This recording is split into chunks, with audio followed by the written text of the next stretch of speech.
வருஷம் எங்களுக்கு ஒரு நேர சாப்பாடு ப்ராப்பராக கிடையாது. 1.5 வருஷம் வந்து இங்கே இருந்து எல்லாம் பண்ணிட்டேன்னா கழுத்தை அறுத்துருவோன்னு சொல்லிச்சு. பிரசங்கம் பண்ணிட்டு தான் நின்னேன். கழுத்தை அறுக்கிறேன்னா அறுத்துக்கிறேன் அவன். ஆமாம், அவன் குதிரை வண்டி என்னுடைய 2 இதுலேயும் அப்படி தோளில் பிடிச்சி, அவன் மர்மம் எல்லாம் படித்தவன் நினைக்கிறேன், இப்படி அமக்கி என்னை கொண்டு போய் ஒரு வார்காலில் அப்படியே சாக்கடை வண்டி பண்ண மாட்டாங்கன்னு நினச்சாங்க. நான் இதெல்லாம் ஊறி எடுத்துட்டு பல்லு வச்சுட்டு பின்னையும் பிரசங்கம் கொண்டாட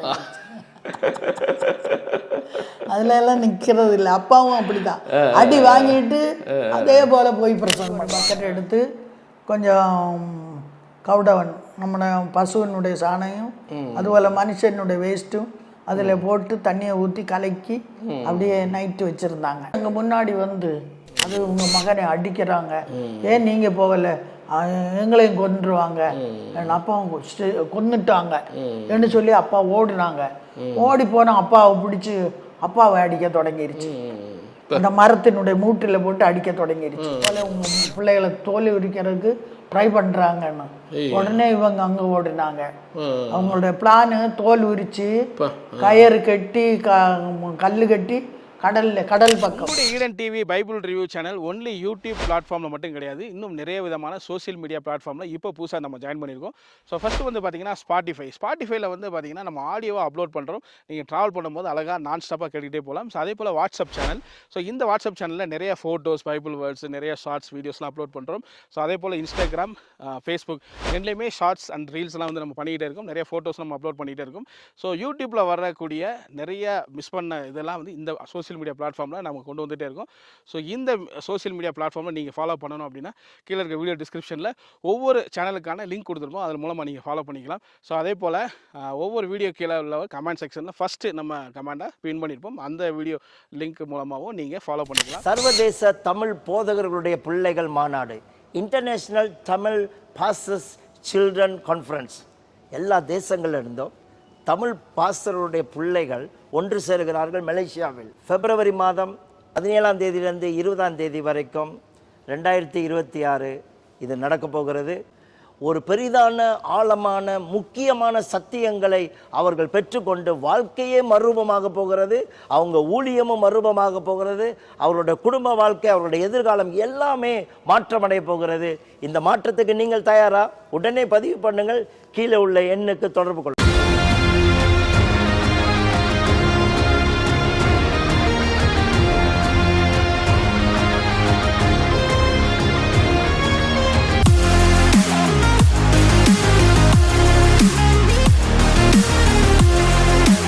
அந்த குழந்தை பிறக்கும் போது எங்கள் ஹாஸ்பிட்டலே இது பண்ணி இல்லை வீட்டுக்கு இதே வீட்டில் சரி சரி அந்த நேர்ஸ் நேரமே ஒரு சிஎஸ்ஐ நேர்ஸ், அப்போ அந்த நேர்ஸ் சொல்லி வச்சிருந்துச்சு, அவங்கள கூட்டிகிட்டு வந்தாங்க.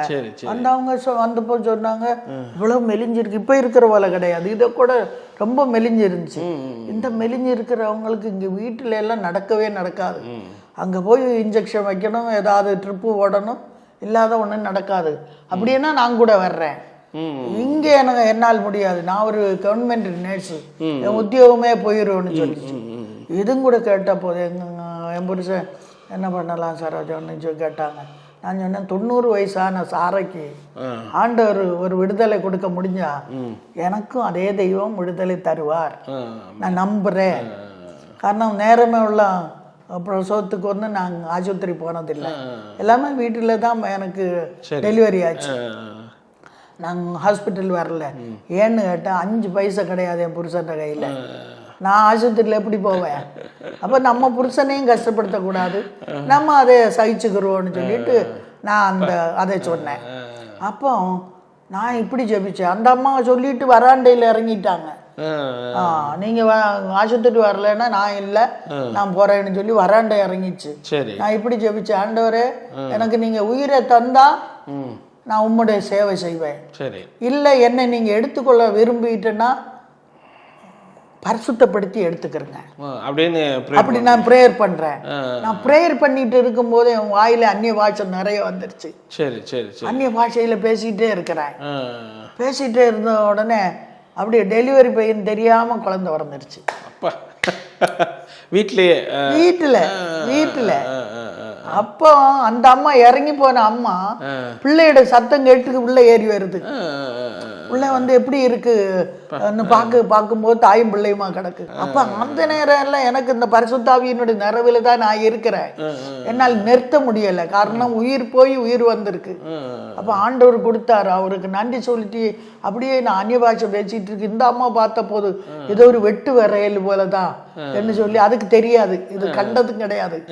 அப்படி பார்த்து சீக்கிரமா எல்லாம் செய்து என் புருஷன் கையில் பிள்ளைய எடுத்து கொடுத்துட்டு என்னுடைய காரியத்தை நீட்டா செய்துட்டு அவங்க வெளியில இறங்கி அவங்க போகும்போது 5 ரூபாய் எடுத்து கொடுக்க இல்லை. அப்போ பக்கத்துல தான் போனாங்க. போய் புருஷன் ஒரு போலீஸ் அதிகாரி. அவரு இப்படி வங்காள மீசையும் எல்லாம் வச்சு ஒரே உங்களுக்காலும் அந்த நல்ல வெயிட்டும். அப்படி அவர்கிட்ட போய் சொல்லி இப்படி நான் பார்த்ததே கிடையாது, பெரிய அற்புதமா இருக்கு, அதிசயமா இருக்குன்னு சொல்லி சொல்லவும் அவர் அடுத்த நாள் காலையில அப்பாட்ட வந்துடுச்சு. என்ன இப்படி எல்லாம் என் மனைவி வந்து சொல்லுது, என்ன நடந்துச்சு அதை நடந்துச்சு விவரம் சொன்னாங்க. ஒரு வாரம் அப்பாட்ட வந்துடுச்சு. அவரு அந்த சுசேஷம் கேட்க தொடங்கிடுச்சு. அவர் இயேசு ஏற்றுக்கிட்டாரு. அடுத்து ஞானஸ்நானம் எடுக்கணும்னு சொன்னா ஞானஸ்நானம் எடுக்கலான்னு ஒத்துக்கிட்டாங்க. எங்களுக்கு குளம் இல்லை, ஒன்றும் இல்லை, கடலு தான். அதனால கடலில் போகும் ஞானஸ்நானம் எடுப்போம். நானும் என் புருஷனும் நாங்க போறோம். இவர்கிட்ட சொன்னேன், நீங்க வார்வர் ஷாப்பில் ஏறி உங்கள் மீசை எல்லாத்தையும் எடுத்துட்டு தான் அங்கே வரணும். கரெக்டாக அப்பா சொன்னது போல கேட்டு அப்படியே மீசை எல்லாத்தையும் கட் பண்ணி எல்லாத்தையும் எடுத்துட்டாரு. கடைசி வேற அவர் மீசை வைக்கவே இல்லை. போலீஸார் தான் இருந்தாரு, ரிட்டையர்ட் ஆகுன வரை மீசை வைக்கவே இல்லை. அப்படியே அவர் இப்ப இல்ல, உலகத்துல இல்ல, மறைச்சிட்டாரு. ஸ்நானம் எடுத்து அடுத்து அவங்க வீட்டுல இப்ப இருக்கிற அந்த அசிஸ்டன்ட் பாஸ்டர் அக்கா மகன் அங்கே இருந்துச்சு. நாங்கள் ஒரு ப்ரேயருக்காக அந்த இடத்துல போகும்போது ஆவியானவர் சொன்னாங்க, இவன் வேதனையோடு இருக்கு, தற்கொலைக்கு விரும்பி இருக்கு, வேலை கிடைக்காததுனால யாரும் அக்செப்ட் பண்ணலைன்னு சொல்லி சாக இருக்கிறான்னு எங்களுக்கு அன்னைக்கு தான் தெரியும் அந்த ஆளை. அதை சொன்ன உடனே அவன் அவன் எப்படி இவங்களுக்கு தெரியும், என்னுடைய மைண்டில் இருந்தது எப்படி தெரியும். அப்போ உண்மையான ஒரு இயேசு உண்டு. சிஎஸ்ஐ முழங்கால் மடக்கினாங்க, ஜெபிச்சோம், அவரை ஞானஸ்நானம் கொடுத்து அப்படியே அந்த குடும்பத்தில் இப்போ பலர் ஞானஸ்நானம் எடுத்துட்டாங்க. அப்படியே ஆண்டவர் பெரிய அற்புதங்களை செய்ய தொடங்கிட்டாங்க. பிறகு நான் பிரசவிச்சு ஒரு 10 நாள் கூட ஒரு நேரம் சாப்பாடு சரியா சாப்பிட முடியலை. அப்படியா? ரொம்ப கஷ்டமா இருந்துச்சு, சாப்பிட வழி இல்லை. அப்படி இருந்து ஆண்டவர் கிருபையினால அந்த பிள்ளைக்கு அழுகும்போது பச்சை தண்ணியை சுடு பண்ணி வாட்டரில் அடைச்சி தான் கொடுத்தது. ஆனால் அதை பார்த்தா அப்படி நமக்கு தெரியாது. பிறகு இப்படியே அந்த வீட்டிலே இருந்து மீட்டிங் ஆரம்பித்தோம். ஆட்கள் வர தொடங்கினாங்க, பிசாசுகள் ஓட தொடங்கிருச்சு, ஜனங்கள் ரட்சிக்கப்பட தொடங்கிருச்சு, அநேகருக்கு சௌக்கியம் உண்டாக தொடங்கிருச்சு. கிராமம் 42 கிராமம் இந்த ராமேஸ்வரத்தில். இந்த 42 கிராமத்தில் நாங்கள் எங்களுடைய காலுகளை பதிக்கப்பட்டிருக்கு. மீட்டிங்கள் கூட்டங்கள் நடத்துறது, ஆட்கள் எல்லாம் வர தொடங்கினாங்க. வேறே ஆண்டவர் கிருபையினால பட்டினி பைதாபம் எல்லாம் இருந்தாலும் 1.5 வருஷம் எங்களுக்கு ஒரு நேர சாப்பாடு ப்ராப்பரா கிடையாது. 1.5 வருஷம். அதுபோல 10 வருஷம் 3 நேரம் ப்ராப்பரா இல்லை அந்த வீட்டுல தங்கும் போது. அது பழைய ஒரு வீடு, 1951 கட்டிய வீடு. சரி. அங்கிட்டு ஒரு ஓட்டையில அப்படியே நட்டு காலி வரும், எங்கிட்ட ஒரு இடத்து பாம்பு. இதெல்லாம் அந்த வீட்டுல தான் நாங்க தங்குறோம். ஏன்னா பாம்பு எங்களை கடிக்கல, நட்டுவக்காலி எங்களுக்கு எந்த எதுவும் செய்யல. வாடகை வீடா 75 ரூபா வாடகைக்கு அந்த வீடு இருந்தது. அந்த ஆளு சுகாயி எங்கள்கிட்ட வந்து ஜெபம் பண்ணி அவர் ரட்சிக்கப்பட்டு அவர் ஸ்நானம் எடுத்து எங்களுக்கு வாட்ச்மேன் ஆகி மாறி பிறகு ஆண்டவர் பெரிய 10 வருஷத்துக்கு பிறகு அவர் வீட்டுல எங்க வீட்டுல வாட்ச்மேன். அவர் வீட்டுல வாடகைக்கு இருந்தது 75 ரூபாய்க்கு வாடகைக்கு இருந்தது. கர்த்தர் அவரை சேவிக்கிறவங்கள ஆண்டவர் சும்மா விட மாட்டார். யாருக்கும் இயேசுப்பா கடக்காரன் அல்ல. அவருக்காக உண்மையோடு உத்தமத்தோட யாரு உழைக்கிறாங்களோ அவரே வாழல்ல தலையாக்குன்னு ஆண்டவர் சொன்ன வாசனம், அதுக்கு மாற்றமே கிடையாது. அப்படி அந்த 10 வருஷத்துல அங்க இருந்துட்டு நாங்க வந்து ஒரு 20 சென்ட் எங்களுக்கு ஒரு ஆள் வாங்கி தந்தாங்க. ஊழியம் ஆரம்பித்தது சத்திரத்தில் இருக்கும்போதே கடற்கரை ஓரத்தில் எல்லாம் போய் சுவிசேஷத்தை அறிவிக்கும், ஓப்பன் ஏர் நடத்தியும் அந்த சத்திரத்தில் இருக்கும்போதே ஓப்பன் ஏரெல்லாம் நடத்துவோம். பாட்டு ஒன்று தெரியும், அந்த பாட்டையும் பாடி அப்பா கொஞ்சம் சுவிசேஷத்தை சொல்லி அப்படி. அதுக்கு பிறகு இங்கே வந்து வீட்டில் டெலிவரி ஆன பிறகு இங்கே வீட்டில் ஆராதனையை ஆரம்பித்தாச்சு. ஒரு ஒரு ஹால் இருந்துச்சு, அதில் ஆராதனைக்கு நானும் என் புருஷனும் பிள்ளைகளும் தான் எங்களுக்கு ஆராதனை ஃபஸ்ட்டு. அதுக்கப்புறம் கொஞ்சம் நாள் அப்படியே அந்த வீடுங்கிறது அவங்க கொடுத்தார்ல, அவர் அந்த வீட்டில் வச்சு ஆரம்பிக்கிறீங்க? ஆமாம், அந்த வாடகை வீட்டில் வச்சு அந்த ஒருத்தருக்கு ஹீலிங் நடக்குது இல்லையா? ஆமாம், ஹீலிங் அவங்க லட்சுமணா திருத்தம் அவருடைய வீட்டில் தான் ஆரம்பிக்கிறீங்க. சரி, ஓகே. அப்படியே ஆரம்பிச்சு அப்படியே ஒன் பை ஒன் ஆகிட்டு ரசிக்கப்பட்டு பிறகு அங்கே சபையாக நடத்திட்டு வந்தோம். காணிக்கப்பட்டி கொண்டு வைக்கும் ஒன்றும் இருக்காது, நாங்கள் அப்படியே எடுத்துகிட்டு போவோம். எப்படியோ ஏதோ விதத்தில் என்னாலும் ரயில்வே ஸ்டேஷனில் டிராக்டர் கொடுப்போம். நான் டெலிவரி ஆகி 1.5 மாதத்தில் வெளியில் போய் டிராக்டர் கொடுக்க தொடங்கிட்டேன். அப்படியே கிராமங்களில் போவோம். கிராமங்களில் போட்டால் ஒரு கிராமத்துலேருந்து விரட்டுவாங்க, அடுத்த கிராமத்தில் போவோம். அப்படியே பிரச்சனை இல்லாத இடத்துல போவோம். என்னாலும் நான் அடி வாங்கியிருக்கிறேன். அப்படியா? பாஸ்டர் அப்பா அடி வாங்கியிருக்கிறாங்க. அப்பா கிட்டத்தட்ட 14 தடவை அடி வாங்கியிருக்கிறாங்க. 14 தடவை அடி வாங்கி. ஆமாம், அது கேரளாவிலையும் இங்கேயுமாக.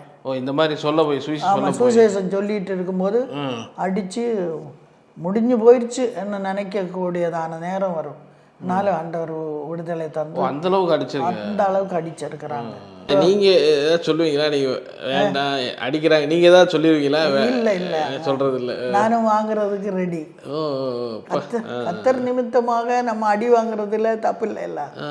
அதனால அப்பா வந்து அப்படி ஒரு சைடில் அடி வாங்கும், நான் வேற ஒரு சைடில் சுவிசேஷம் அறிவிக்கிறதுக்காக கொஞ்ச நாள் கழித்து கொஞ்சம் விசுவாசிகள் எல்லாம் கிடைச்ச பிறகு அவங்கள கூட்டிகிட்டு நான் போவேன் ஒரு சைடு, அப்பா வேறொரு சைடில் சவர மாதிரி கூட்டிகிட்டு போவேன். அப்படி போகிற இடத்துல ஒரு பிரசங்கம் பண்ணிட்டு நிற்கும்போது ஒரு ரவுடி மனுஷன் வந்து பிரசங்கம் பண்ணக்கூடாதுன்னு சொல்லி என்னுடைய ஹான்மைக்கை வந்து பிடிக்கிட்டு எடுத்து போய் இங்கே நின்று எல்லாம் பண்ணிட்டேன்னா கழுத்தை அறுத்துருவோன்னு சொல்லிச்சு. அப்போ அந்த ஆள் வந்து கழுத்தை அறுக்குவோன்னு சொன்னதுனால நான் வந்து பிரசங்கம் பண்ணிட்டு தான் நின்னேன். கழுத்தா இருக்கிறன்னா அறுத்துக்கிறேன் அவன்கிட்ட. ஆமாம், அவன்கிட்ட குதிரை வண்டியை கொண்டு வச்சு என் பல்ல எல்லாம் அப்படியே இடிச்சிட்டான். குதிரை வண்டி தான் அன்னைக்கு நிறைய போஸ்ட் அப்படி இடிச்சு அப்போ எனக்கு வலி தெரியாது. அப்படி நான் நிறுத்த மாட்டேன், நான் பிரசங்கம் பண்ணிட்டு தான் நின்னேன். இனி இங்கே நின்றுட்டுன்னா கழுத்தை அறுத்தெடுத்துருவேன்னு சொல்லி அப்போ எனக்கு தோணுச்சு, எப்படியானாலும் கத்தியை காணும்போது நமக்கு ஒரு பயம் இருக்குல்ல. ஆனால் கண்ணை அடைச்சிடுவோம், அறுக்கிறேன்னு அறுத்துக்கிறேன். கண்ணை அடைச்சிட்டு ஜெபம் தொடங்கிடுச்சு, ஜெபிக்க தொடங்கிட்டேன். ஜெபிச்சு இந்த பிரசங்கத்தில் சொல்ல வேண்டியதெல்லாம் ஜெபத்தில் சொல்லி ஒரு 10-70 பேர் கேட்டுட்டு நிற்குது. இவன் வந்து இப்படி பண்ணுறான். அதனால் ப்ரேயர் பண்ணும்போது அதெல்லாம் ப்ரேயர் பண்ணி முடித்து ஆண்டவர் அவங்கள ஆசீர்வதிக்கணும்னு சொல்லி முடித்தா கண்ணை திறந்து பார்த்தா இந்த அறுக்கிற ஆளை காணாம், அவன் ஓடிக்கிட்டேன் என்கிட்ட. அப்போ அதோட நான் பிள்ளைகள்கிட்ட சொன்னேன், என்னுடைய 2 இதுலேயும் அப்படி தோளில் பிடிச்சி, அவன் மர்மம் எல்லாம் படித்தவன் நினைக்கிறேன், இப்படி அமக்கி என்னை கொண்டு போய் ஒரு வார்காலில் அப்படியே சாக்கடை வண்டி போகிற இடத்துல தள்ள பார்த்தேன். நான் விழல, அப்படியே தள்ளிட்டு அவன் போயிட்டேன். அதுக்கு பிறகு தான் வந்து இடித்த பிறகு இப்படி சொன்னேன், அதுலேயும் கேட்கல. அதோட நிறுத்தி முடிச்சுட்டு அப்போ 8ஆவது தான் நடக்குது. 8ஆவது ஓப்பன் ஏர் கிராமத்தில் இல்லை, எல்லாம் மெயின் ரோடுகளில். எல்லாருக்கும் தெரியும் நான் வந்து ஹான்மைக்கில் பிரசங்கம் பண்ணுறேன். எல்லாம் அப்பாவும் சவர மாதிரி இன்னி ஒரு சைடில் போய் அவங்களுக்கு இதே தான் சைக்கிளில் ஹான்மைக்கு கட்டி அங்கே போய் நாங்கள் ஹான்மைக்கு குறுக்குள்ளோட போட்டுற ஹான்மைக்கு அவங்க வந்து வேற மைக்கு வச்சு ஆம்பளை பேர் வச்சு கட்டி ஒரு சைடில், நாங்கள் வேற ஒரு சைடில். பிறகு நான் சௌகரியமார என்னோட கூட இருந்துச்சு. அவங்கள்ட்ட சொன்னேன், இன்னி நம்ம போய் இன்னும் ஓப்பன் ஏர் நடத்திட்டு வீட்டுக்கு போகணும். பின்னையும் ஒரு 3 ஓப்பன் ஏர் கூட நடத்திட்டு வீட்டில் வந்தேன். வீட்டில் வந்து எனக்கு இந்த 2 கையை அசைக்க முடியலை, சரியான வலி. ஒரு கர்ச்சி கூட கழுவ முடியலை, அந்த அளவுக்கு வலி. அவன் தள்ளி விட்டதுனால அந்த கை விரல் வச்சு அமுக்கி அப்படியே தள்ளி விட்டது, முடியலை. அதோட ஒரு வீட்டில் ஒரு ப்ரேயர் நடந்துச்சு. அங்கே கன்னியாகுமரியிலேருந்து ஒரு பாஸ்டர் வந்திருக்காரு.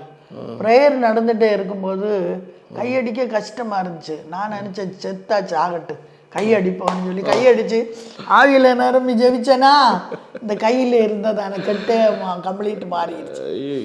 அதுக்கு பிறகு ப்ரேயர் முடித்த பிறகு போய் ஒரு கட்டு துணி கொண்டு போய் சோப்பு போட்டு, இப்போ தான் வாஷிங் மிஷின் எல்லாம் வந்து சோப்பு போட்டு கழுகுறேன், நல்லா ஃப்ரீ ஆயிடுச்சு. ஒரு மீட்டிங் எல்லாம் கழிஞ்சு அடுத்த வாரம் பார்த்தா பல் அப்படியே ஆட தொடங்கிடுச்சு.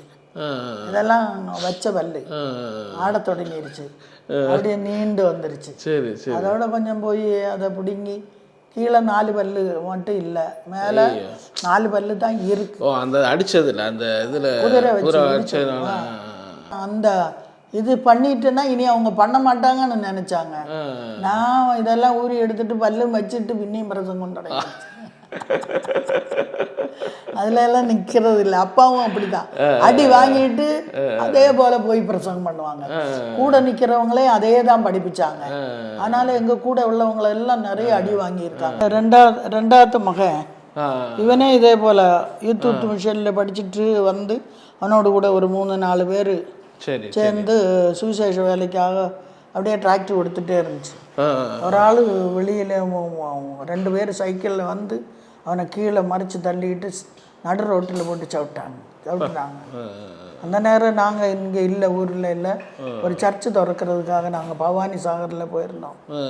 அந்த நேரம் அடி கொண்டு சதஞ்சிட்டு அவன் அடுத்த நாளும் நான் நைட்டு வந்து சுடு தண்ணி வச்செல்லாம் நான் அவனுக்கு ஒற்றி கொடுத்துச்சு. அதுக்கு பிறகு அடுத்த நாள் பின்னி அவன் டிராக்டர் கொடுக்க போனேன். யார் இவனை அடிப்பிச்சோ ஒரு கிறிஸ்தவ விரோதி, நீ என்னடா பேப்பர் விட்டு நடக்கிறது, உன்னை நான் இயேசுவை சிலுவையில் அரைஞ்சது போல் அரையணும், அடித்தாலும் சவுட்டியாலும் ஒன்றும் நீ கேட்காதணும். இல்லை சார், இது எங்களுடைய டியூட்டி, நாங்கள் இதைத்தான் செய்யணும் அப்படி சொல்லி, அப்படியா நான் பார்த்துக்கிறேன்னு சொல்லிட்டு போனேன். வந்து இந்த பில்டிங் இருக்கிறது என்னுடைய இடத்து ஒரு 70 அடி நீளத்தில் ஒரு ஷெட்டு போட்டிருந்தோம் கிடுவுனால. சரி, அவங்க ஆளுகளை வச்சு இந்த கிடுவில் தீயை கத்திச்சு எரிய வச்சிச்சு. எல்லாத்தையும் எரிஞ்சோம். எங்களுக்கு வந்து பெத்தேலில் தான் எங்களுடைய வீடு, பெத்தேல் வந்து பெத்தேல் எரிஞ்சிச்சுன்னு சொல்லிச்சு. அதோட நாங்கள் வர்றதுக்காக நிற்கும்போது ஒரு ஆட்டோக்காரன் தான் வந்து எங்களை கூட்டிகிட்டு வந்தாங்க. அது இங்கே வந்து பார்த்தா யாரோ சொல்லி ஃபயர் இன்ஜின் வந்து தீ அணைக்கிறதுக்கு வந்தாங்க. ஒன்றும் அணைக்க முடியலை, தண்ணி இல்லை. அதில் அவன் தண்ணி அடிச்சுட்டு இங்கே வரும்போது எல்லாம் எரிஞ்சு சாம்பலாகி அந்த பனஞ்சட்டை மட்டும் நின்றுச்சு. அப்போ தான் ஒரு 10-35 ரூபாயை செலவழித்து இங்கே இடம் வாங்கின பிறகு அப்போ தான் ஒரு கொஞ்சம் பெஞ்சில் ரிஸ்கெல்லாம் அப்போவுமே நாங்கள் ட்ரைனிங் கொடுத்துட்டே இருப்போம். சரி சரி, அதில் கொஞ்சம் தான் தூக்கி வெளியில் போட்டோம், பாக்கியெல்லாம் எரிஞ்சு போயிடுச்சு. அப்போ அந்த எரிஞ்ச இடத்துல அப்பா இல்லை, அப்போ திண்டுக்கல்ல ஒரு மீட்டிங்க்கு போயிருந்துச்சு. நாங்கள் அப்போ இருந்தோம். அந்த இடத்துல அவங்க வந்த பிறகு நாங்கள் வந்து இதெல்லாம் பார்த்துட்டு, ஆண்டவரை இப்படி எரிச்சிட்டாங்களே, 70 அடி நீளம் இந்த கிணற்றில் இங்கிட்டு வர இருக்கும். கடைசியில் ஆண்டவர் கிருபையினால நாங்கள் 2 பேரும் தான் ஜெபிச்சு ஆண்டவரை இப்படிப்பட்ட. அப்போ ஆண்டவர் ஒரு சத்தம் தந்தாங்க, இது தீயினால் எரியப்படுறது, தீயினால் எரியப்படாத ஒரு பில்டிங் இதே இடத்துல தருவேன் என்று ஆண்டவர் வாக்குப்படும். அந்த பில்டிங் தான் இது. இது வந்து எங்களுக்கு ஒரு சர்ச்சு 150 அடி நீளத்துக்கு 175 அடி வீதிக்கு ஒரு சர்ச்சு கட்டணும்னு நாங்கள் நினைச்சோம். அந்த நேரம் ஆண்டவர் நம்ம திருச்சியில் ஆனந்தஸ்ரா இருக்குல்ல, அவங்க ஒரு மீட்டிங்கில் வந்திருந்தாங்க. சரி, அப்போ அவங்க தீர்க்கதரிசனமாக சொன்னாங்க, இத்தனை அடி நீளம், இத்தனை அடி வீதி, என்னென்ன காரியங்கள் இன்னது அதெல்லாம் இங்கே செய்யறதுக்கு ஆண்டவர் பிளான் போட்டிருக்காருன்னு சொல்லி என் மகன் தான் எல்லாம் எழுதினான். கடைசியில் ஆண்டவர் கிருபையினால ஜெபிச்சு அநேக கரங்கள் ஆண்டவர் ஃபாரினர்ஸினோட கரங்களை நீட்டி சரி ஒரு சைடு ஒரு ஆள், இன்னொரு சைடு இன்னொரு ஆள், அப்படி இது ஒரு பெரிய சர்ச்சா இருக்கு. இது ஆக்சுவலாக இந்தியாவிலே பெருசுன்னு சொல்றாங்க. இந்தியாவில் பெருசு. இப்போ அந்த இவர் வச்சாரு மோகன். ஆமாம் ஆமாம் NLG அது இப்போ வந்தது. ஆனால் அப்போ ஆரம்பத்தில் கட்டும்போது இதுதான் அப்படியே இந்த மாதிரி ஒரு தரிசனம் உங்களுக்கு அந்த தரிசனம் ஆண்டவர் தந்தாரு. ஏன்னு கேட்டா ஆயிரக்கணக்கான மக்களை ட்ரைனிங் பண்ணி அனுப்பணும். அதுதான் எங்களுடைய அந்த தரிசனம். அதுல கிட்டத்தட்ட அப்பாவுடைய காலத்துல ஒரு 15,000 பேரை ட்ரைனிங் பண்ணி அனுப்பியிருக்கு. ஓகே 98ல் கட்ட ஆரம்பிச்சதா? ஆமாம் 98ல் கட்ட ஆரம்பிச்சு. எவ்வளோ தூரம் எவ்வளோ நாளில் இவ்வளோ ஃபுல்லாக ஓரளவு கட்டி முடிச்சிங்க இந்த வருஷம்? இப்போ இந்த அளவுக்கு வந்ததுக்கு கிட்டத்தட்ட ஒரு 20 வருஷம் எடுத்துச்சு. 20 வருஷம் ஆச்சு. Okay okay okay. ஸோ அப்பா காலத்தில் அது ரொம்ப அப்பாவுக்கு கொஞ்சம் இதை கட்டி முடிக்கணும்னு உள்ளது ஒரு ஆசையாக இருந்துச்சு. சரி சரி சரி. ஆனால் அவங்களுக்கு காண முடியலை. ஓகே 2 தடவை இடவழி விழுந்துச்சு. 3ஆவது தடவை ஆரம்பித்தா இது முடியும்னு சொல்லி அப்பாவுக்கும் ஆண்டவர் ஒரு தரிசனம் கொடுத்தாங்க. சரி சரி. இப்போ 3ஆவது தடவை அப்படியே காத்துட்டே இருக்கு. ஆண்டவர் யாரையாவது கொண்டு அந்த காரியங்களை முடிக்கும்னு சொல்லி. Okay okay. எவ்வளோ தூரம் ஃபினிஷ் ஆகிருக்கு, எவ்வளோ தூரம் ஃபினிஷ் ஆகணும், எவ்வளோ எத்தனை பர்சன்டேஜ்னு இருக்கா? அது பர்சன்டேஜ் 75% முடிஞ்சிருச்சு. இன்னும் ஒரு 25,000 பர்சன்டேஜ் தான் இருக்குது. அது கூட முடிஞ்சிட்டேன்னா மீட்டிங்கு செமினாரு இது போல் நிறைய பேர் ட்ரைனிங் பண்ணி அனுப்புறதுக்கு இப்போ இருக்கிறத வச்சு நம்ம பல காரியங்கள் செய்கிறோம். சரி சோஷியல் ஆக்டிவிட்டி இது பண்ணுறோம். அதுபோல் ஆஃபீஸுகள் ப்ரேயர் எல்லாம் நடக்குது. பைபிள் காலேஜ் நடக்குதாங்கட்டு. சரி அப்படியே ஆண்டவர் கிருபையினால போயிட்டே இருக்கு. ஆனால் இந்த கிராமங்களில் எல்லாம் போகும்போது அநேகர் ஆண்டவர் ஏற்றுக்கிறாங்க. ஆனால் அவங்களுக்கு நிறைய ஓத்திரவங்களுக்கு எங்களே ஓத்திரம் பண்ணுறாங்க. ஒரு கிராமத்தில் அடிக்கடி நான் ஒரு ப்ரேயர் நடத்த போவேன். அந்த ப்ரேயர் நடத்திக்கிட்டே இருக்கும்போது அவங்களுக்கு இது நல்லா இல்லையே, இப்படி வந்தால் இந்த கிராமத்தை மொத்தம் இவங்க இது பண்ணிக்கலையோன்னு சொல்லிட்டு அப்போ ஒரு புதன்கிழமை வீட்டு ப்ரேயருக்கு போவேன். சரி. அந்த வீட்டு ப்ரேயருக்கு போகும்போது செவ்வாய்க்கிழமை இவங்க நினச்சாங்க இவங்க வரும்போது இவங்களுக்கு ஒரு பரிசு கொடுக்கணும்.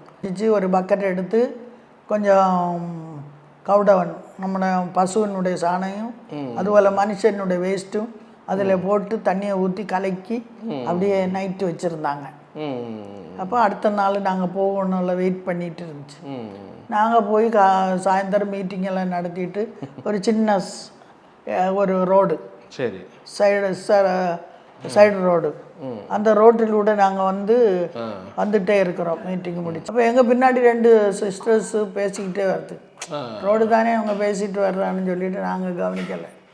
அப்படியே வந்துட்டே இருக்கும்போது திடீரென்று எங்கள் முன்னாடி வந்து அந்த பக்கெட்டில் கிடந்ததான ஸ்பூனு பெரிய இந்த சர்ட்டை தவி இருக்குமில்ல அது போலத்தை போட்டு அப்படியே கலக்கி மூச்சியிலூட நான் ஒரு வெள்ளை சேரீ தான் கட்டி இருந்தது எல்லாம் மேலே எல்லாம் அப்படியே ஊற்றிட்டாங்க.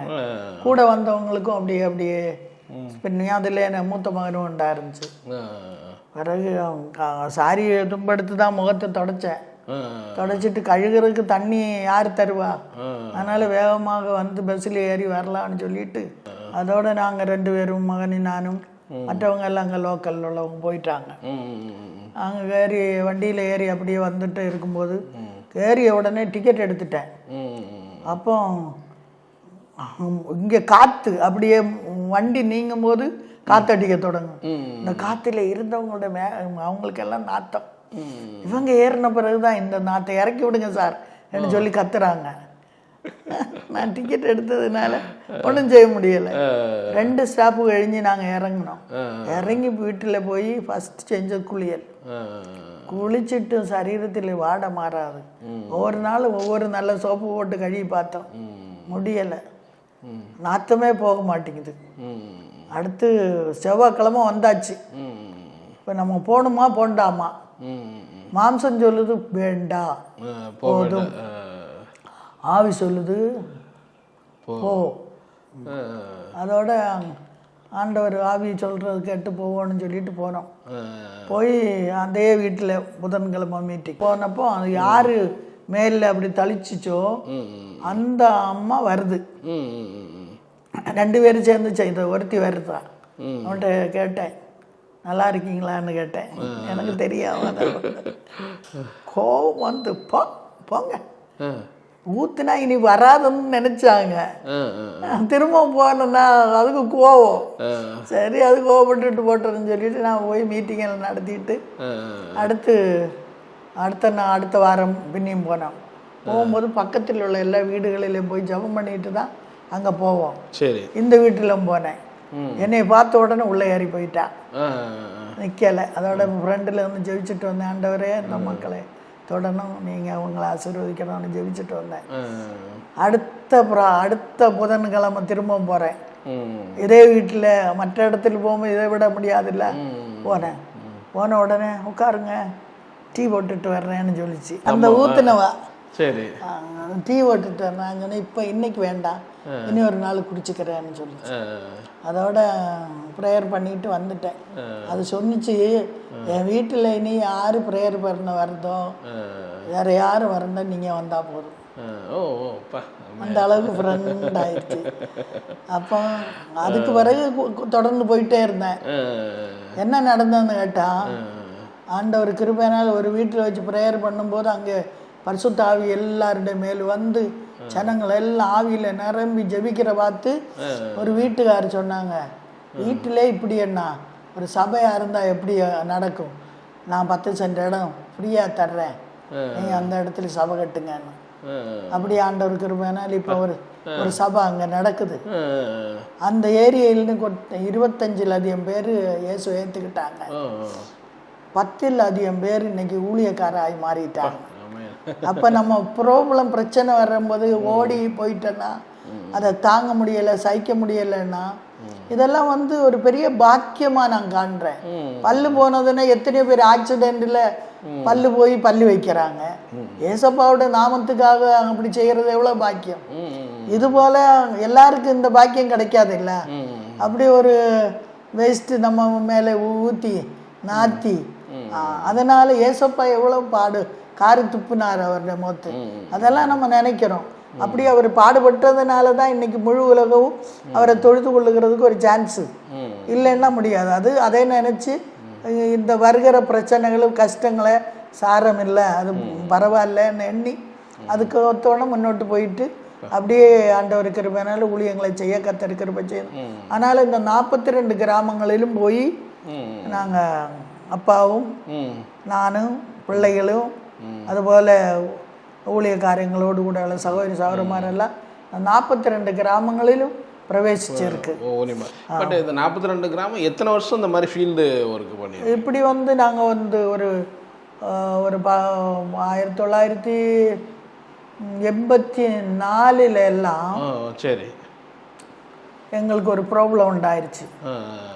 வீடு கட்டக்கூடாதுன்னு சொல்லிட்டு ஒரு பிரச்சனை வந்துச்சு. சரி, அது ஒரு ஆளுங்களுக்கு இடம் வாங்கி தந்தாங்க, வீடு கட்டக்கூடாதுன்னு. அவன் போலீஸ் வந்தாச்சு, போலீஸ் வந்து இங்கே ஒன்றும் செய்யக்கூடாது, அவங்க வீடுன்னு நினைக்கல, சர்ச்சு கட்ட போகிறான்னு நினச்சிட்டு பண்ணக்கூடாது, கிணறு ஒழிக்கக்கூடாது. பிறகு ஆண்டவர் கிருபையினால அன்னைக்கு இருந்ததான அலெக்சாண்டர்னு சொல்லி கவர்னர் அவருக்கு ஒரு இது பெர்மிஷன் கொடுத்து அவர் அனுமதிச்சார் வீடு கட்ட. வீடு கட்டும்போது வீடு கட்டுறதுக்கு முன்னாடி ஒரு போலீஸும் ஒரு வேனும் எங்கள் முன்னாடி கிடந்துச்சு. அப்போ சும்மா தரையாக கிடந்தது. பின்னாடி நாங்கள் அதுக்கு காம்பவுண்டு வாழை எடுத்து வீடு கட்ட தொடங்கிய போது அவங்க அனுமதிச்சு இனி கட்டலான்னு வந்த போது கோர்ட்டில் போயிடுச்சு. சரி, வீடு கட்டலான்னு அனுமதியை கிடைச்ச உடனே இப்போ எங்களுக்கு எதிராக இருந்த போலீஸ் இப்போ அனுகூலமாகி மாறிடுச்சு. ஆனாலும் அந்த வீடு ஒரு 10 மாதம் கொண்டு வீடை கட்டி முடிக்க கர்த்தர் கிருபை செய்தார். அதில் வந்த பிறகு தான் நல்ல தண்ணி, நல்ல காற்று, 3 நேரம் சாப்பாடு. அதுவரை ரொம்ப சிரமம் தான் பட்டோம். அது ஃப்ரெண்டில் நாங்கள் ஒரு ப்ரேயர் போல் நடத்திக்கிட்டே இருந்தோம். சர்ச்சாக நடத்துவோம்னு சொல்லித்தான் தரமாட்டாங்க. பிறகு அப்படியே இருக்கும்போது தான் இந்த இடத்துல ஒரு 2 ஏக்கர் ஸ்தலம் வாங்குறதுக்கு ஆண்டவர் உதவி செய்தார். Okay okay. அந்த சின்ன சர்ச் அங்கிட்டு இருக்கும் ஃப்ரெண்டில் செக்யூரிட்டி பக்கத்தில் அந்த ஏரியா ஒரு 2 ஏக்கர் வாங்குறதுக்கு ஆண்டவர் கிருபை செய்தார். சரி சரி. அது ஒரு ஆள் வாங்கி தந்தது. அதில் வந்து ஒரு சின்ன ஷெட்டெல்லாம் போட்டு சரி அப்படியே நாங்கள் அது அதுக்கு பிறகுதான் அங்கே ஒரு சின்ன பில்டிங்காக எடுத்து சரி அந்த இடத்துல இது பண்ணி பின்ன விசுவாசத்தால் ஆண்டவர் அப்படியே உதவி செய்ய தொடங்கிட்டாங்க. இந்த ஏரியாவில் அந்த 2 ஏக்கரையும் திரும்ப கொடுக்கணும்னு சொல்லிட்டு பிரச்சனை வந்துருச்சு. திரும்ப கொடுக்கணும், அந்த வாங்கினவங்களுக்கு திரும்ப கொடுக்கணும், நீங்கள் இங்கே சபையெல்லாம் கட்ட முடியாதுன்னு சொல்லிட்டு பிரச்சனை வந்துச்சு. அதோட அப்பாவுக்கு தமிழும் அதிகம் தெரியாது, அதனால கூட்டில் கட்டி ஜட்ஜி பேசினாங்க, அவங்க கேஸ் கொடுத்து. அப்போ இங்கிலீஷில் தான் சொன்னாங்க, இது ஆண்டவர் எனக்கு இந்த இடம் காட்டினது, அதனால இந்த இடத்து எனக்கு அதுக்காகத்தான் நான் வாங்கினது, இல்லை இதுக்கு பாரு உங்களுக்கு வேற இடம் தர்றேன் என்ன சொல்லிச்சு. இல்லை ஆண்டவர் சொன்னது தானே நம்ம செய்ய முடியும்னு சொல்லும்போது ஜட்ஜியும் அப்போ ஒரு காரியம் செய்யுங்க, இதோடு சேர்த்து 28 ஏக்கர் இருக்கு, நீங்கள் 2 ஏக்கர் தானே வாங்கியிருக்கீங்க, அந்த 28 ஏக்கர் நீங்கள் வாங்கணும். அப்பா விசுவாசத்தால் வாங்குறேன், அப்போ போங்கன்னு சொல்லி விட்டாச்சு. ஆண்டவர் கிருபைனால அந்த 28 ஏக்கர் 30 ஏக்கர் 3 பேருடைய பகுதி அன்னைக்கு ரொம்ப சீப்பு தான். இன்னைக்கு ஸ்கூலு இருக்கிறாங்க, கடைசி ஸ்கூலு இருக்கிற இடம் 150 ரூபா ஒரு சென்ட். இந்த இப்போ நம்ம இருக்கிற இடம் 300 ரூபா. இதுக்கு அங்கிட்டு ஒரு இடம் இருக்கு, அது 500 ரூபா. அப்படி 30 ஏக்கரையும் வாங்கியாச்சு. இந்த 2 ஏக்கர் வாங்கி 28 ஏக்கர் வாங்கி கிட்டத்தட்ட 3.5 வருஷம் எடுத்துச்சு வாங்கி காசு கொடுத்தது முடிக்க. அத்தனை முடிச்சிட்டோம், கொஞ்சம் கொஞ்சமா காசு கொடுத்து முடிக்கிறதுக்கு 3.5 வருஷம் எடுத்து. விசுவாசத்தால் தான் ஒவ்வொரு பேரும் அப்படியே இது பண்ணி அதுல 1 லட்சம் ரூபா பாதர்ன்ற காசு கிடக்குது. இல்ல பாதர்கிட்ட போய் ஒரு 3 லட்சம் கடன் கேட்டேன். அப்போ அவர் அங்கே இருந்த உசலமாட்ட சொல்லிச்சு 1 லட்சம் அவங்களுக்கு கொடுத்துட்டு திரும்ப வாங்க வேண்டாம். அந்த 1 லட்சம் மறக்க முடியாது. அன்னைக்கு 1 லட்சம் சொன்னா இன்னைக்கு பெரிய அமௌண்ட். அப்படியே 3.5 வருஷத்துக்குள்ள இதை முடிச்சுட்டேன். அப்படி ஆண்டவர் கிருபையினால தேவன் ஊழியங்களை அப்படியே பெருக தொடங்கிருச்சு. பிறகு இந்த இது வைக்கும் முன்னாடி ஷெட்டில் வச்சு தான் ஆயிரக்கணக்கான மக்களை ட்ரைனிங் கொடுத்தது. ட்ரைனிங்னா எவ்வளவு நேரம், எவ்வளவு நாட்கள் அப்படி கணக்கு இருக்கா? ஆமா, அது வந்து 3 மாசம் 6 மாசம் 2 வாரம் 1 வாரம் அந்த மாதிரிலாம் ஒவ்வொன்றுக்கும் அந்த கணக்குக்கு அப்படியே வச்சு எல்லாமே ஃபீல்டு மிஷனரி ஃபீல்டுக்கு ட்ரைனிங் அந்த மாதிரியா ட்ரைனிங். ஆமாம், வேற எந்த இது இல்லை, அதுதான். அப்படியே போகிற இடத்துல அப்படியே ஊழியம் செய்துட்டே இருக்கும்போது தான் பேம்பார்ன்னு சொல்லுகிறதான இடத்துல ஒரு ஊழியத்துக்காக போகணும். சரி, அப்போ நாங்கள் இங்கே ட்ரைனிங் பண்ணி அனுப்பினோம் ஒரு குடும்பத்தை. அப்போ அவங்க சொன்னாங்க இந்த இடத்துல வந்து நீங்கள் ஊழியம் செய்தால் நல்லா இருக்கணும். அப்போ போகணும்னு இருக்கும்போது நாங்கள் கூட போவேன் எப்போ டீம் ஊழியத்துக்கு. ஞாயிற்றுக்கிழமை ஆண்டவர் சனிக்கிழமை சொல்லி சரோஜா நீ போகண்டா, நீ போகிறவங்களுக்கு ஜெபம் பண்ணு, டீம் போகட்டும்னு சொல்லிச்சு. இது நான் அப்பாட்ட சொன்னேன், என் புருஷன்ட்ட. அவர்கிட்ட சொல்லும்போது சரி ஆண்டவர் உனக்கு சொல்லியன்னா நீ வர வேண்டாம், எங்களுக்கு ஜெபம் பண்ணு இரியான்னு சொல்லி நான் இருந்தேன். அவங்க இங்கேருந்து காலை விடிய காலம் போயிட்டாங்க. அங்கே போய் 2 அனுப்பிட்டு அப்பாவும் மூத்த மகனையும் கூட்டிகிட்டு வேற ஒரு ஸ்கூலில் டிராக்டர் கொடுக்கறதுக்கு, அது பிரின்சிபாலுடைய அனுமதியோடு தான் கேட்டாங்க. அப்படி பண்ணிட்டு கொடுத்துட்டே இருக்கும்போது எல்லாம் வந்து பயங்கரமான அடி. என் மகன் இந்த 2ஆவத்தவனை இந்த மரத்தினுடைய மூட்டில் போட்டு இந்த மரம் அதனுடைய மூட்டில் போட்டு பயங்கர அடி. அவனை அடி இதில் வச்சு அடிச்சு கூட போன ஒரு ஆளு நல்ல சவுட்டான மனுஷன், அவரை மூக்கில் இடிச்சு ரத்தம். இவனை அடிச்சு அவனை அடிக்கிறத பார்த்துக்கிட்டு இருந்த ஒரு டீச்சரு அன்கான்ஷியஸாக விழுந்துருச்சு. அவங்கள தூக்கி ஆஸ்பத்திரியில் கொண்டு போய் இந்த அடிச்சதான மரத்துக்கு மூட்டில் அவன் நிற்கும் போது அப்பா அடுத்த ஸ்கூல்ல போயிட்டு மகனை மூத்தவனாயிட்டு வந்துச்சு. என்ன நீங்க இப்படி ஒரு மாதிரியா நிக்கிறீங்க, அது உங்க மகனை அடிக்கிறாங்க, ஏன் நீங்க போகல, எங்களையும் கொன்றுவாங்க, அப்பா கொன்னுட்டாங்க என்று சொல்லி அப்பா ஓடினாங்க. ஓடி போன அப்பாவை பிடிச்சி அப்பாவை அடிக்க தொடங்கிருச்சு. அந்த மரத்தினுடைய மூட்டில் போட்டு அடிக்க தொடங்கிருச்சு. அதோட அடிச்சுட்டு அந்த இடத்துல இங்கிட்டு கொஞ்சம் மாறும்போது இனி உங்கள் கூட உள்ளவங்க அந்த இடத்துல ஆட்டினுடைய தோல் உரிக்கிறது போல் உங்கள் பிள்ளைகளை தோல் உரிக்கிறதுக்கு ட்ரை பண்ணுறாங்கன்னு உடனே இவங்க அங்கே ஓடினாங்க. அவங்களுடைய பிளானு தோல் உரித்து கயிறு கட்டி கல் கட்டி கடல் பக்கம் கடலில் எறியணும். அதுதான் அவங்களுடைய அந்த நோக்கம். அப்போ ஓடி போய் அப்பா கதவை சவிட்டி திறந்து உள்ளே போகும்போது ஒரு மகனை அவன் இன்னைக்கு பாஸ்டராக இருக்கிறான். ஒரு அவனுக்கு அன்னைக்கு 16 வயசு தான். நான் ரெண்டு பேர் நின்று வலிக்குது. அப்பா போய் தயவுசெய்து நீங்கள் அவனை கொள்ளாதீங்க, ஒன்றும் செய்யாதீங்க, இந்த சாக்கெட்டிலேருந்து அவனை பறிச்சு எடுக்கணும் கை, அப்படி பண்ணுறாங்க. அவனை விட்டுட்டு அப்பாவை பிடிச்சிச்சு, சட்டையில் பிடிச்சி நீதானே இதனுடைய லீடர்னு கேட்டுட்டு சவுட்டு அடி வயிற்றில் சவுட்டு அடி எல்லாம் கொடுத்து அப்பாவை கீழே போட்டுச்சு. இவங்க தண்ணி கொடுக்குறாங்க உயிர் போகாது இருக்கிறதுக்கு. அப்படி கஷ்டப்பட்டாங்க. அன்னைக்கு எங்கள் 2 பிள்ளைகளும் பள்ளிக்கூடத்து படிச்சுட்டு இருந்தவங்க, யூத் விஷயத்தில் போய் படித்தவங்க, அவங்க முழங்கால் மடக்கி சொன்னாங்க, எங்களை தயவு செஞ்சு காலேஜில் அனுப்ப வேண்டாம், நாங்கள் ஊழியத்துக்காக ஒப்பு கொடுக்குறேன். மூத்த மகனையும் கூட்டிகிட்டு அப்படியே எல்லாருமே வெளியில் வரும்போது வந்ததான வேனை அப்படியே 2 பனையில் கயிறு கட்டி வேனை விடாதபடிக்கு வேனை செலுத்து நிறுத்தி எப்படியோ தப்பிச்சு அந்த வேனை எடுத்துக்கிட்டு வெளியில் வந்தாச்சு. வெளியில் வந்து ரோடினுடைய ஒரு சைடில் கொண்டு நிறுத்தி அந்த ரோட் சைடில் இன்னைக்கு ஒரு சர்ச்சு கிட்டத்தட்ட 500ல் அதிகம் பேர்